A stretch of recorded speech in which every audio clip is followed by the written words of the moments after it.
जय हिंद। आज हम लोग कैलकुलस में ओड और इवन फंक्शन के बारे जानेंगे। ओड और इवन फंक्शन बहुत इंपॉर्टेंट है हम किसी भी फंक्शन का नेचर जानने के लिए। तो सबसे पहले जानते हैं इवन फंक्शन क्या बोलते हैं, किसे बोलते हैं इवन फंक्शन। इवन फंक्शन तो इसका हम लोग स्टेटमेंट होता है, अगर कोई फंक्शन है एफ ऑफ माइनस एक्स को equal to f of x लिख सकते हैं, तो इसको हम लोग बोलते हैं इवन फंक्शन। ये कंडीशन है, तो इसका लंबा चौड़ा डेफिनेशन होता है और function f of x is said to be even function if f of minus x equal to f of x. तो एग्जांपल पे समझते हैं, इस कंडीशन को फिलफिल करेगा उसको हम लोग इवन फंक्शन बोलते हैं।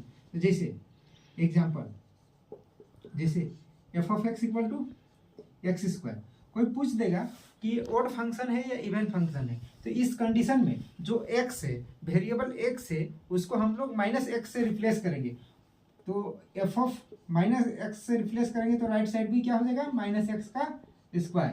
तो माइनस का क्या होता है, एक्स स्क्वायर, मतलब ये क्या आ गया f of x implies f of x is even function. देखिए अगर किसी फंक्शन को f of minus x equal to f of x लिख सकते हैं तो उसको इवन फंक्शन कहते हैं। तो हमने ये कंडीशन होता है। अब दूसरा बात होता है कि हम लोग किसी भी फंक्शन को ग्राफिकली कैसे कर सकते हैं कि ये इवन फंक्शन है।